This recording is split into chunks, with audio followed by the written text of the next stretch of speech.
Hari ini Tuhan gerakan sekali ya sebagai suatu tuntunan buat kita semua. Boleh diganti slide-nya sekarang, kita mulai aja. Ya, tuntunan kita semua. Temanya yang kita pakai hari ini adalah yaitu hope. Hope apa-apa? Ya, hope in the midst of the storm atau chaos, saudara. Jadi pengharapan di tengah kekacauan, chaos itu, ya. Nah, saudara, kenapa? Karena kita hari-hari ini hidup di dalam keadaan yang kacau, saudara saya. Ya, akhir zaman pun akan disebut zaman yang kacau, stressful, kacau, chaos, saudara-saudari. Ya, itu dalam Timotius katakan seperti itu.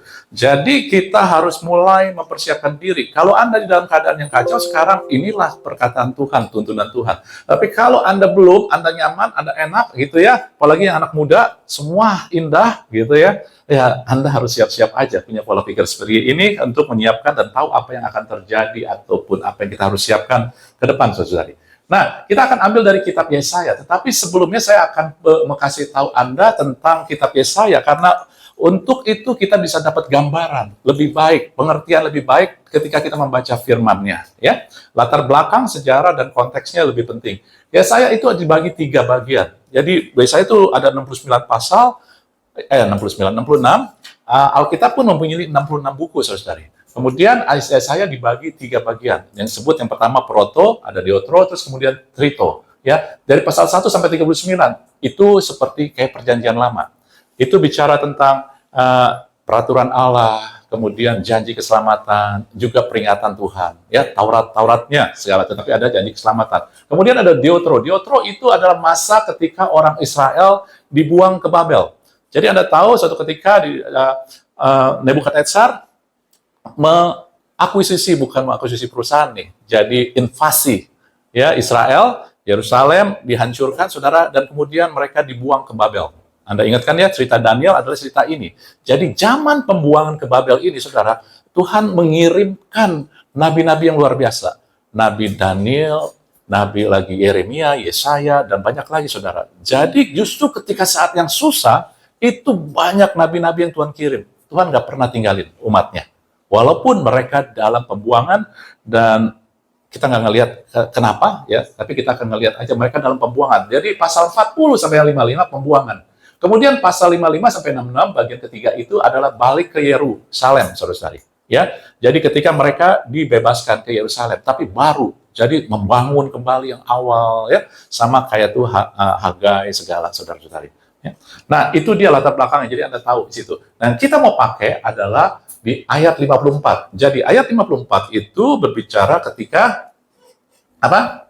Masa yang kedua. Mereka ada di pasal 40 sampai 55 di Babel, saudara-saudari. Ya, jadi Anda tahu ayat ini disampaikan ketika mereka ada di pembuangan di Babel. Ya, jadi Anda dapat gambaran. Yuk, kita ngelihat ya. Kita baca sama-sama lah supaya kita semangat. 3, 2, 1. Bersorak-sorailah, hai si mandul yang tidak pernah melahirkan. Bergembiralah dengan sorak-sorai dan memekiklah, hai engkau yang tidak pernah menderita sakit bersalin. Sebab yang ditinggalkan suaminya akan mempunyai lebih banyak anak daripada yang bersuami, firman Tuhan. Saudara, perjanjian lama banyak kasih gambaran-gambaran. Ya, jadi ini pasti bukan tentang gambaran status sosial yang secara harafiah, oh ini janda ataupun orang yang nggak menikah, bukan itu sama sekali, ya. Tetapi ini adalah bagi si mandul. Dan kalau Anda baca ayat selanjutnya, ya, mulai ayat 4, ayat 6, ayat 7, ayat 11, itu Anda dapat gambaran yang dimaksudkan si mandul itu siapa, ya. Jadi ini untuk siapa? Nah, untuk meringkasnya saya akan kasih Anda seperti jadi Anda tahu gitu, ya. Nah, lihat. Tadi kita sudah melihat bahwa ini diberikan di zaman yaitu ketika mereka ada di pembuangan. Benar kan ya? Jadi orang bangsa Israel diserbu oleh kerajaan Babel dan mereka dihancurkan dan ditawan ke Babel. Sehingga keadaan itu saat itu adalah Yerusalem yang adalah pusat kota mereka, ibu negara kayak apa gitu ya, dan ada bait Allah hancur, saudara. Kemudian mereka dibuang, sebagian ditawan ke Babel. Kenapa dibilang sebagian? Karena yang dibawa ke Babel cukup jauh ke Babel. Dan mereka termasuk Daniel, ya, Sadrak, Mesak, Abednego saat itu akan dipakai untuk budak ataupun kebutuhan mereka.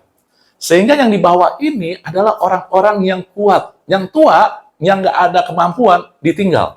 Gitu, saudari. Di Yerusalem. Tapi mereka udah nggak ada anak muda, nggak ada yang bantu, sehingga dan Yerusalemnya udah akibat diserbu, hancur, dan bait Allahnya hancur. Anda bisa bayangkan. Ya, jadi ini adalah kehidupan orang-orang yang mandul.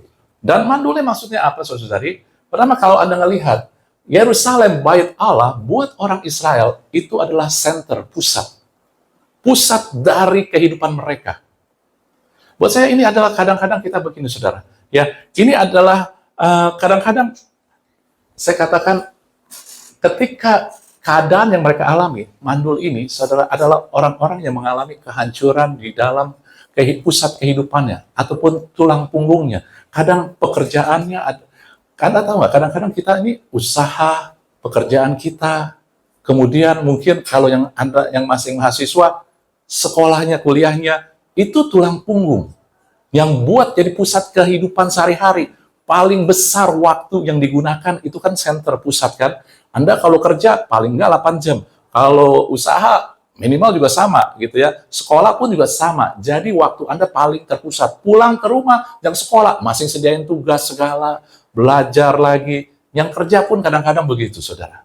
Kadang kerja itu dituntut lebih dari 8 jam. Kemudian juga yang usaha pun sama, mikirin langsung ke depan segala semua, saudara. Benar kan ya? Jadi ini adalah pesan buat orang yang mengalami masalah ataupun kehancuran ataupun pergumulan di dalam kehidupan yang menjadi pusat kehidupan mereka, gitu. Ya. Terus kemudian, saudara, Anda ngelihat juga bahwa bagian ditawan ke Babel, saudara. Nah, di Babel, bukannya mereka kan dilakukan sebagai budak, sebagai tawanan.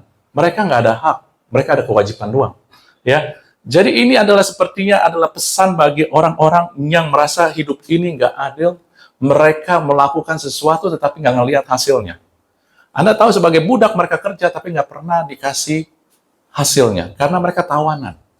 Ya, mereka tawanan, nggak ada harga diri, nggak diperhatikan haknya, saudara. Anda nggak bisa nuntut hak.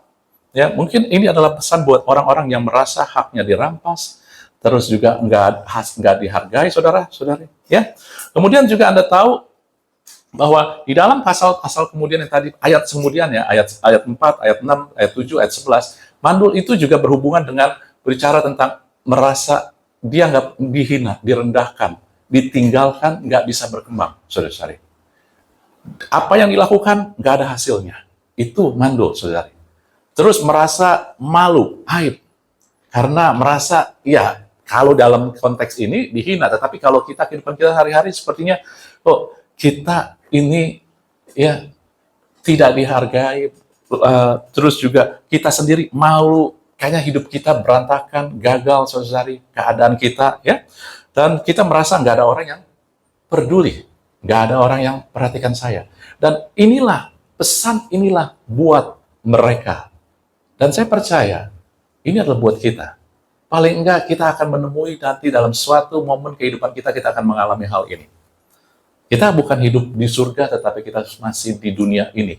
Ya, yang kacau, yang berantakan. Lalu apa yang terjadi, saudara? Tetapi di situ Tuhan kirim pesan. Sama hari ini, Anda dengar pesan ini, bukannya suatu kebetulan, tetapi suatu message, suatu tuntunan, suatu perkataan Tuhan. Kalau Anda terima itu sebagai perkataan Tuhan, maka firman Tuhan katakan firman yang keluar dari mulut Allah tidak akan kembali sia-sia, tapi akan mengerjakan apa yang Tuhan perintahkan dan berhasil kemana? Kusuruh. Anda harus terima ini. Bukan saya. Saya terima, ya saya punya dulu, saya terima, dari Anda dan juga. Ya, saudara-saudari, saya selalu berusaha untuk memberi apa yang dari Tuhan. Kadang-kadang bergumulnya tuh nggak lama sekali. Ya istri saya tahu gitu, karena dia yang tinggal sama saya. Orang lain ya nggak tahu gitu ya. Tapi karena saya rindu sekali. Kerinduan saya adalah semua dari kita, umat Tuhan, domba-domba Tuhan, itu berhasil, berbahagia dari mengenal Tuhan. Ya, oke, saudara. Nah, jadi bagaimana Tuhan kirim pesan apa? Di ayat 2-nya dan ayat 3-nya. Yuk, kita baca sama-sama. 3, 2, 1. Lapangkanlah tempat kemahmu, bentangkanlah tenda tempat kediamanmu, jangan menghematnya, panjangkan tali-tali kemahmu dan pancangkanlah kokoh-kokoh patokmu. Sebab engkau akan mengembang ke kanan dan ke kiri, keturunanmu akan memperoleh tempat bangsa-bangsa dan akan mendiami kota-kota yang sunyi. Saudara, mungkin saya begini, pertanyaan saya, ketika Anda, jangan ngelihat yang biru-biru gitu, karena itu yang biru akan saya bahas. Ketika Anda baca ini, ya, buat Anda, apa sih yang pertama Anda harus tangkap? Ingat ya latar belakangnya tadi, mereka ada di dalam pembuangan. Yerusalem hancur, pusat hidup mereka. Tiba-tiba ada berita, hey, lapangkan tempat kemahmu, gitu. Jangan mengembang, ya. Bentangkan tendamu, jangan menghemat, gitu, ya. Jangan menghemat, gitu. Lalu sebab engkau akan mengembang ke kanan ke kiri. Apa yang Anda respon kita apa ketika dibilang kayak begitu? Apakah mudah untuk percaya? Apakah orang Israel ketika dikasih kayak begini, apakah akan mudah dengan percaya? Mereka ada di Yerusalem, Yerusalem udah hancur, bait Allah yang menjadi pusat dari kehidupan mereka hancur, kemudian mereka dalam pembuangan, tiba-tiba ada berita kayak begitu. Dan di pembuangan ini mereka bukan sebentar, udah berapa puluh tahun baru dapat berita ini, saudara-saudari. Bagaimana? Mudah untuk percaya? Enggak, saudara-saudari. Tetapi inilah kehidupan orang percaya, orang Kristen, namanya orang percaya. Bukan pakai logikanya dulu, pengertian kita dulu, percaya dulu. Pertanyaannya, percaya nggak Anda itu pasti akan mengembang? Karena Tuhan tuh mau kerjasama sama kita. Anda tahu nggak, apa yang dilakukan iblis adalah membuat Anda tidak percaya apa yang Tuhan katakan. Itulah makanya dicuri. Firman itu benih yang sempurna. Iblis mau mencuri. Lewat apa? Ketidakpercayaan. Hati kita batu-batu, ataupun banyak semak belukar, jadi nggak numbuh. Mana mungkin? Keadaan kayak begini, hancurnya udah parah, saudara. Keadaan saya itu udah di bawah, nol, mungkin bukan nol lagi, minus. Gitu. Ya? Nah, ini kayak begitu. Tetapi Tuhan mau kita percaya engkau. Karena Tuhan mau kerjasama. Karena ketika orang yang percaya, maka dia mulai dengerin yang lain. Kalau Anda nggak percaya, yang lain akan jadi, oh, ya itu angan-angan aja. Ketika orang percaya, yang pertama dia mulai lakukan bukan hanya sekedar bertindak, tetapi dengerin apa yang Tuhan mau ngomong terus. Sama kayak Anda hari ini. Ya, wajah-wajah Anda itu menyenangkan Tuhan. Serius gitu. Karena inilah wajah-wajah orang-orang yang mandul. Yang sesuai dengan Tuhan. Termasuk saya loh, ya. Tuhan tersenyum ketika Anda memperhatikan firman-Nya. Ya, jadi Anda harus percaya. Kenapa? Mungkin Anda merasa udah nggak kuat dan nggak mampu. Mungkin Anda merasa nggak ada yang peduli sama saya. Tetapi Tuhan bilang, bukan hanya Anda, tapi keturunan Anda dan saya. Artinya apa? Ada orang lain, bukan diri sendiri. Paling nggak jangan mikirin orang lain. Anda harus jadi kuat demi orang lain.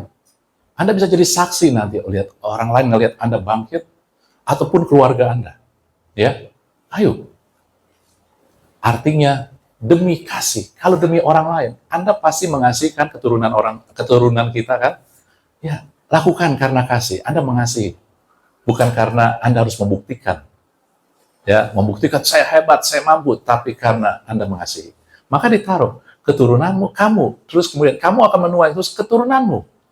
Jadi itu orang-orang kita kasihi. Lakukanlah karena motivasi kasih. Ya, saya juga berusaha terus minta sama Tuhan, bukan yang mampu. Tuhan, ketika saya sampaikan, berikan hati yang mengasihi, bukan motivasi lain. Gitu, ya, pasti kasih tidak akan gagal. Nah, kita akan melihat sekarang, ya. Jadi bagi Anda yang mau, ya, Tuhan sangat ingin Anda percaya. Mulai, dan kalau Anda percaya, Anda perhatikan apa yang Tuhan ngomong. Nah, pertama yang Tuhan suruh adalah lapangkanlah tempat kemahmu. Bukan kemahnya, ya kan? Lapangkan. Kalau kemah, tenda, ya, Pak Yankong sering bertenda, itu butuh tempat kan untuk meletakkan kemahnya berdiri, tendanya berdiri, ya nggak? Jadi ini bukan tendanya dulu, bukan kemahnya dulu nih. Tempat buat kemahnya. Lapangkanlah tempat, area kemahmu. Benar nggak saudara? Anda ngerti? Ya. Jadi ketika dia katakan lapangkan tempat kemahmu berhubungan dengan kemah, artinya Anda disuruh bersihkan agar jadi lebih luas. Amin? Ya. Nah, bersihkan jadi tempat lebih luas, gitu ya. Terus kemudian untuk apa? Tempat kemahmu. Jadi bukan kemahnya, area, halaman, tempat untuk menaruh kemah. Ya. Nah, ini bicara apa gitu. Ini sekali bukan buat-buat saudara ya.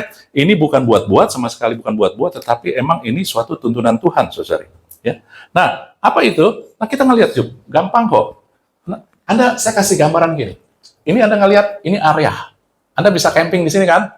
Ya, taruh kemah di sini. Ini kemahnya kecil apa atau areanya kecil apa gede?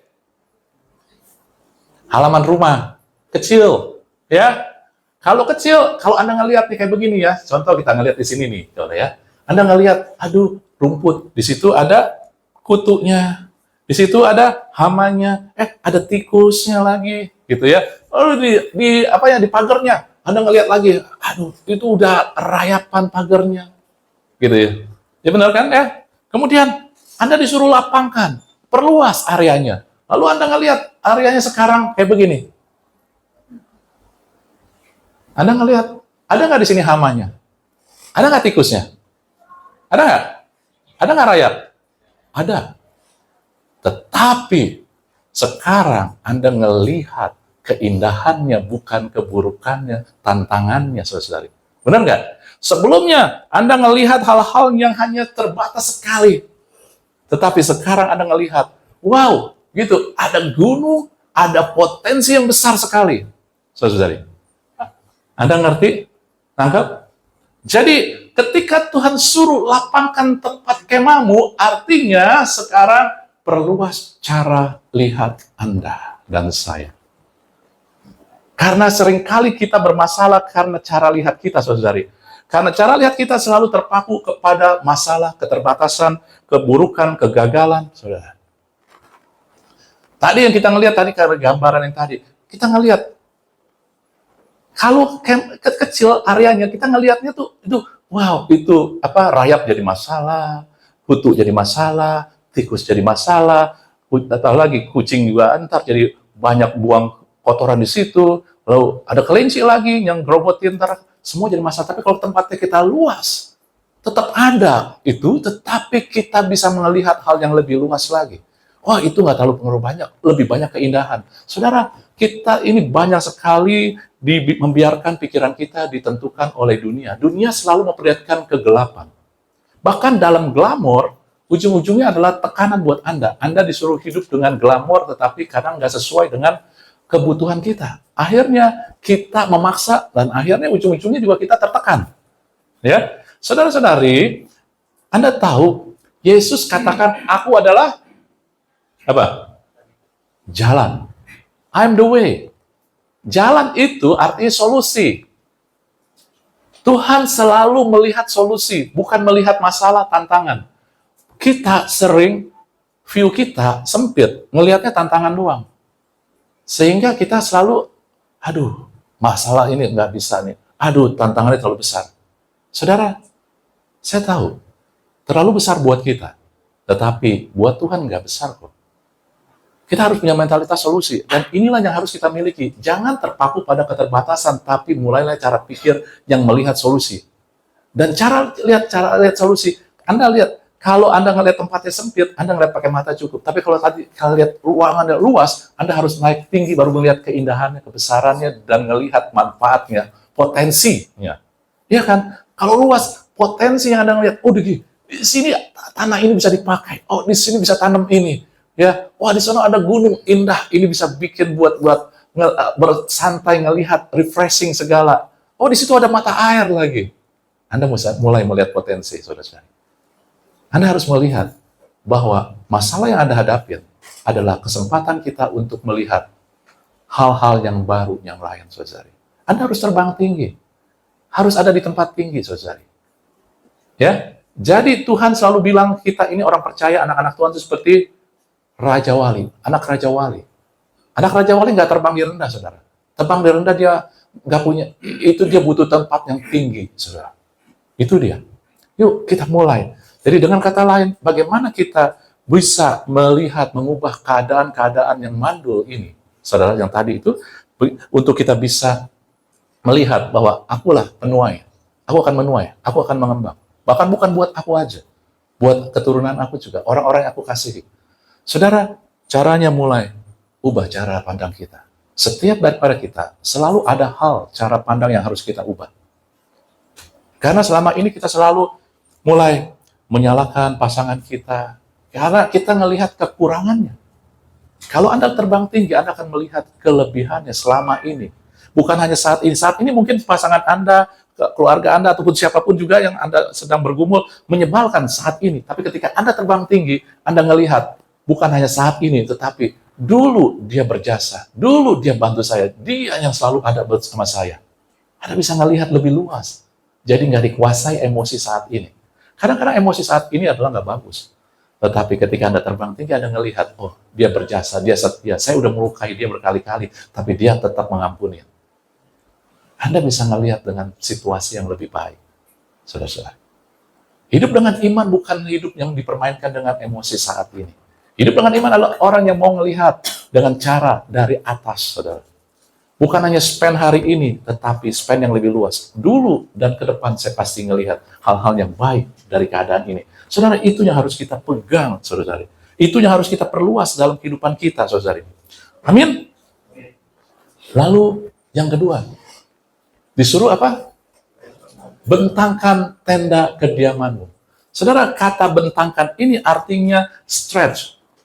Kalau tenda untuk didirikan, Anda harus tarik lebih besar, ya tendanya besar, Anda harus tarik lebih kencang, betul nggak?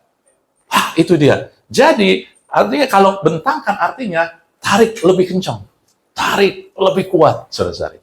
Ya, nah sekarang tenda, kata tenda di sini, saudara-saudari, itu kemah. Ya, terjemahannya bisa tenda, bisa kemah, saudara. Dalam bahasa Inggrisnya tent sama kemah. Itu juga akar kata tabernakel. Tabernakel artinya tenda, kemah, saudara. Kemah suci, tabernakel, itu tent sama saudara. Ya, jadi apa yang Tuhan mau ngomong dong dengan ini? Ya kita ngelihat apa maksud Tuhan dengan, ayo bentangkan tenda kediamanmu. Kadang kita tahu nyanyi, lapangkanlah tempat kemahmu. Wow, kita nyanyi bisa. Tapi kalau kita nggak tahu tuntunan Tuhan, revelation-nya, kita nggak lakukan apa-apanya, kita lakukan nyanyi, saudara-saudari. Ya, nyanyi menghibur hati, ya oke, tetapi kita nggak dapat guide tuntunan Tuhan. Sedangkan firman Tuhan, firman-Mu terang bagi kakiku, pelita bagi jalanku. Tuntunan buat kita harus tahu ya revelation-nya, penyingkapannya, saudari. Nah, kemah ini, kalau kemah pertama kali berhubungan fungsinya untuk apa di dalam Keluaran 33 ayat 7, sesudah itu Musa mengambil kemah. Ya, dan membentangkannya di luar perkemahan bait Allah, saudara, jauh dari perkemahan dan menamai kemah pertemuan. Setiap orang yang mencari Tuhan, keluarlah ia pergi ke kemah pertemuan yang di luar perkemahan itu, saudara. Kita anggap di luar perkemahan artinya di dunia. Kalau nanti di surgawi lain, ini kita masih di dunia, gitu. Ya, jadi kalau Anda lihat di sini, ketika Tuhan suruh kita untuk ya kembangkan, tarik kencang ke kemah, artinya Anda disuruh untuk semakin kencang ke Tuhan, semakin intim ke Tuhan. Ketika keadaan ada berat, susah, kita nggak tahu apa yang kita lakukan, kita dalam kondisi, maaf, tadi kita sebut mandul, saudara, lebih kuat ke Tuhan. Pertama memang kita ubah cara pikir kita perluas. Kita terbang tinggi. Tuhan suruh, ayo lapangkan tempat kemahmu. Ubah cara pikir kita, jangan yang sempit, berbesar. Jangan melihat kepada tantangan, masalah. Lihat pada solusi, pada opportunity, kesempatan. Lalu kemudian semakin intim sama Tuhan. Bentangkan tempat kemah. Kemah itu pertama fungsinya untuk mencari Tuhan, intim dengan Tuhan. Anda harus intim. Kadang-kadang kita males ketika punya masalah. Aduh, males datang. Ibadah aja udah nggak semangat, udah nggak ada kekuatan. Ikut PA, baca firman, udah nggak ada kekuatan. Tetap baca, tetap datang, saudara. Karena tujuannya bukan cari Tuhan. Tuhan udah ketemu. kita sudah ditemukan oleh Tuhan. Tapi semakin intim, semakin kuat, gak terpisahkan. Tuhan, sekalipun pohon ara tidak berbuah. Gitu saudara ya. Hasil pohon anggur mengecewakan. Kambing domba tidak ada dalam kandang. Tapi aku akan tetap beria-ria karena Tuhan. Saudara, iman yang kayak begini yang menggetarkan si iblis. Iman inilah yang akan didewasakan Tuhan. Tuhan, sekalipun keadaan gak enak, aku tetap akan datang ke terpilih sama Tuhan. Orang-orang dewasa, inilah yang mau Tuhan kembangkan di dalam kerohanian kita. Bukan semua jalan lancar. Jalan lancar semua akan membuat orang-orang jadi bayi rohani. Tetapi ketika bukan Tuhan yang kasih masalah, mari kita bahas, bukan Tuhan yang kasih masalah. Dunia udah berantakan, justru Tuhan yang kasih solusi dan membawa kebaikan. Salah satu kebaikan adalah Anda dan saya jadi dewasa. Banyak dari kita pikirannya hanya sekedar pikiran, oh membawa kebaikan semua jadi beres masalah. Belum tentu. Kadang adalah masalah kita tetap hadapi, tapi kita lebih dewasa, lebih beriman, aktif imannya. Dan akhirnya, pada ujungnya, hasilnya akan baik, saudara. Amin? Nah, jadi katakan, semakin intim dengan Tuhan. Ya. Lalu apa yang terjadi? Tadi kita ngeliat kan di 33 ayat 7, ayat 9 dikatakan di dalam kemah itu apabila Musa masuk ke dalam kemah itu, turunlah tiang awan dan berhenti di pintu kemah dan berbicaralah Tuhan dengan Musa di sana. Di dalam kemah itu, saudara-saudari, Tuhan bicara. Tuhan bicara. Banyak dari kita lebih sering ngomongnya sama Tuhan, Tuhan, Engkau tahu aku udah hancur hati ya Tuhan, aku sudah mati-matian, aku udah gak ada kekuatan lagi Tuhan. Dia ngomong semua perasaannya, dia ngomong semua masalahnya, it's okay. Tapi jangan terus-terusan, saudari. Jangan terus-terusan. Mulailah dengar, Tuhan, Engkau mau bicara apa? Izinkan Tuhan bicara kepada kita. Tuhan tahu keadaan kita, Dia tahu perasaan kita, Dia tahu jiwa kita, saudari. Dan kebutuhan kita lah untuk ngomong sama Dia, Tuhan, aku terluka. Tuhan, aku hancur hati. Tuhan, aku ini takut, gemetar, Tuhan.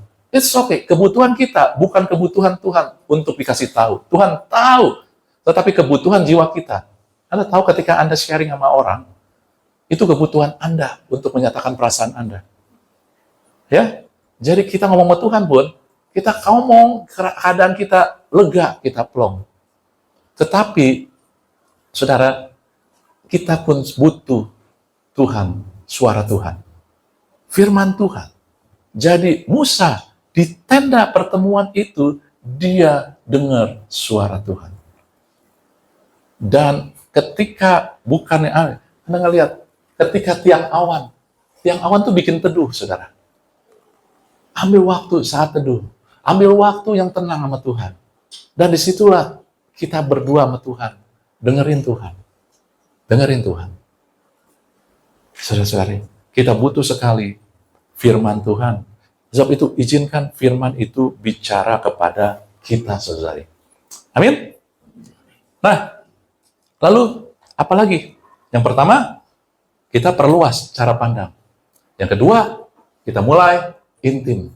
Semakin kuat. Apapun keadaan, Tuhan mulai, hamba aku katakan, aduh Tuhan, sekalipun pohon ara nggak berbuah itu semua, saudara mulai. Karena itulah suatu hal yang mendewasakan kita. Itulah yang membuat iman kita aktif, saudara. Ya, bukan karena keadaan, tetapi karena percaya kepada Tuhan. Kalau kita percaya karena keadaan baik, itu bukannya iman. Tetapi ketika Anda tetap percaya walaupun keadaan buruk, itu butuh iman. Dan itulah iman, saudara. Ya. Terus kemudian izinkan firman Tuhan berbicara, karena ketika Anda dengar firman, maka iman itu akan aktif. Iman tumbuh dari mendengarkan firman.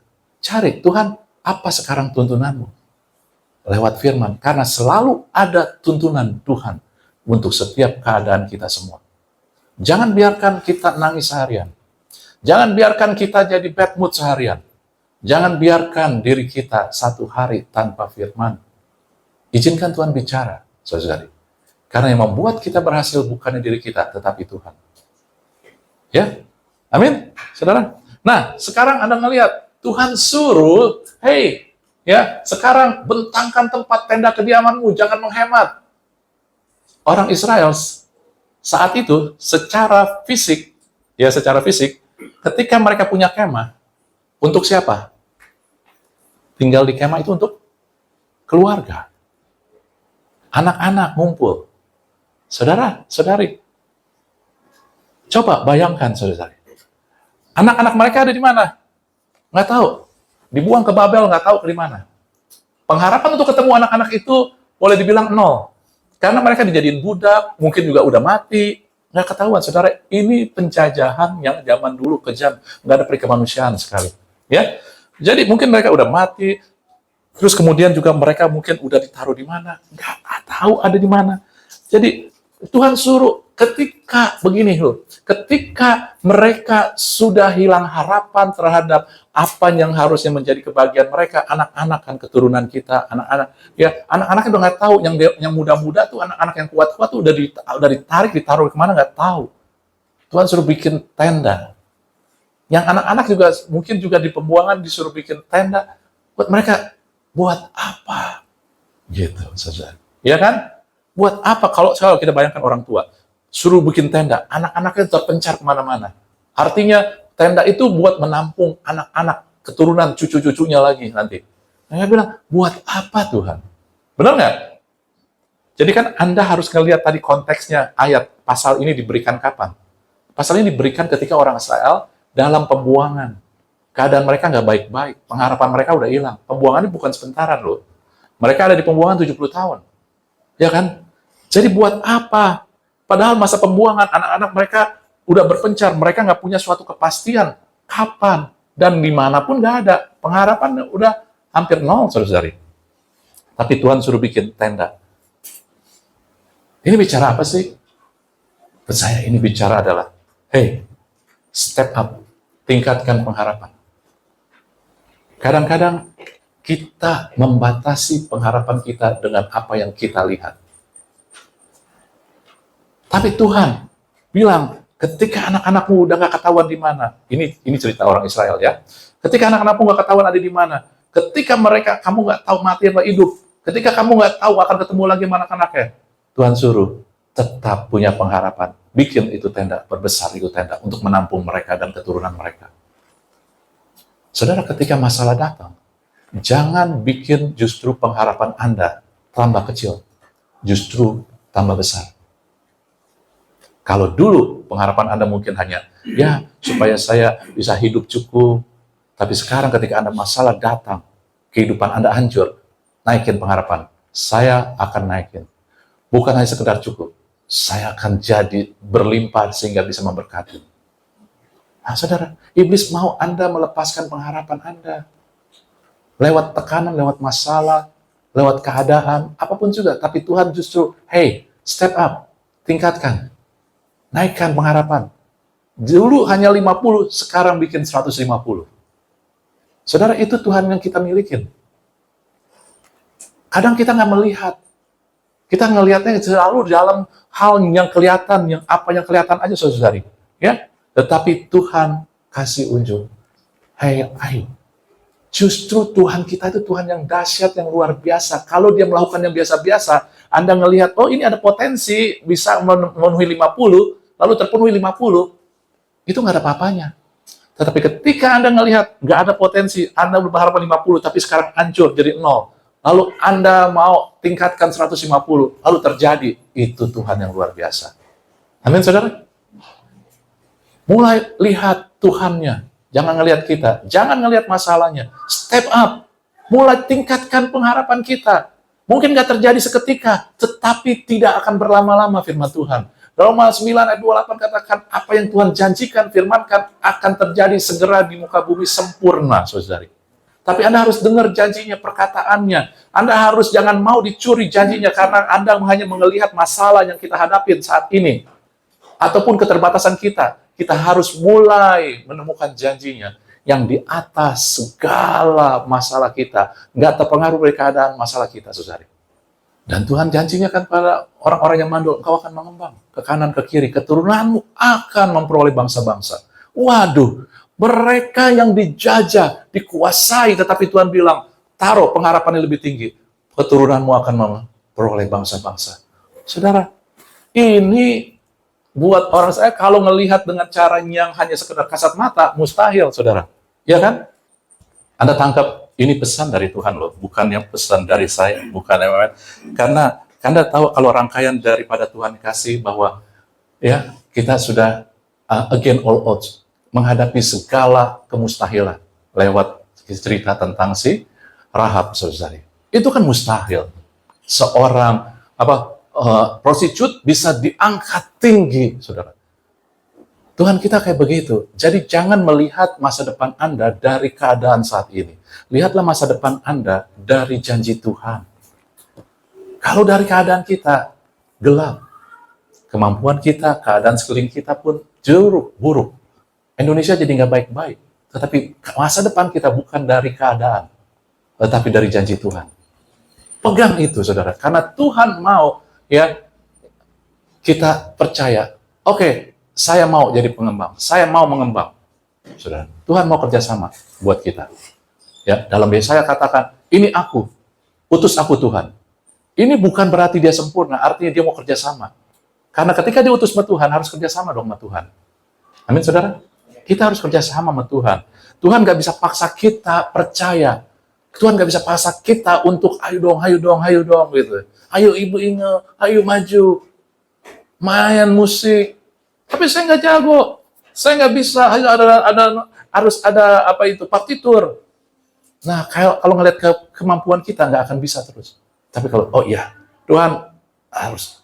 Tuhan butuh, gereja Tuhan butuh, saya juga butuh.